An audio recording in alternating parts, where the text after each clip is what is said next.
purpose. We have some reason for doing it. We have to have a reason for doing it that's worthwhile, that's bigger than ourselves, that helps us kind of get over the hump and be willing to do things that are a little uncomfortable and a little difficult. Because there's no doubt that this is a little uncomfortable, a little difficult. In fact, if you're not uncomfortable, you're not doing it right. My dad used to teach rifle shooting. He had a very, very proficient rifle team in high school. He took the rifle team to the national championship several times, won the state championship 10 times in a row. 10 times in a row with different boys. How do you get that kind of consistency? And he had a rule. He used to tell the boys, if you're not comfortable, you're doing it right. If you're comfortable, you're doing it wrong. I want to let you know that if you're comfortable today, you're doing it wrong. So if you find yourself going, this isn't that hard, you're not doing it right. It should be a little uncomfortable. It should be a little tight. It should be a little awkward. That's good because you're doing things right and you're pushing yourself and you're learning and you're kind of expanding your abilities and talents, right? You don't want to leave here going, that wasn't that hard. It'd be like going down the bunny hill all day. Next, you got to have a plan. You got to know how to do it. You can have all the purposes in the world, but if you don't have a plan, if you don't have goals, if you don't have benchmarks, if you don't have standards, then you don't have a way to measure whether you're moving forward or not. So we're going to have some standards and some benchmarks and some goals. Purpose, and you have a plan, and then you have to have one more thing. You have to have practice. Nothing worthwhile that you do in your life you do right the first time.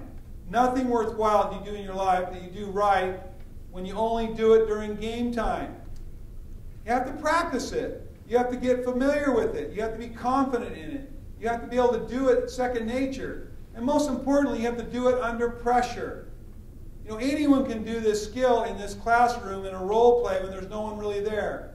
What's important is that you get enough confidence that you are willing to do it when it's tough. When somebody doesn't give you all the information that you want, when they don't go along with you. I want you to think about that. What you need to get prepared to do is do it when it's a little more difficult, because guess what? It's always difficult. Sales is an adverse effort. People don't come in and go, you know what, I'm just hoping that you would build rapport with me, break me down, learn all my secrets, and then sell me something. Go for it. I'm an open book. Do they? No, they don't.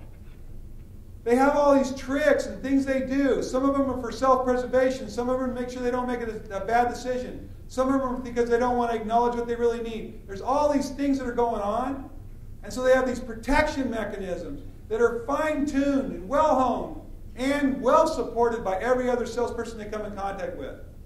Every other salesperson they meet in your industry is going to let them get away with it. So now they're going to come up against you, and you're going to do it differently. I always think about those cowboys riding the Broncos, breaking that horse. It takes a little time, doesn't it? That horse is not used to being ridden. These customers are not used to being led. They're not used to being listened to, and it will be uncomfortable for them, and they're going to buck a little. So if you go through this thinking, oh, I'm going to learn this, and then why doesn't it just work? It doesn't just work. It works when you know what you're doing, when you're prepared, when you know it's going to be a little adverse, but it doesn't bother you at all, and you're just comfortable.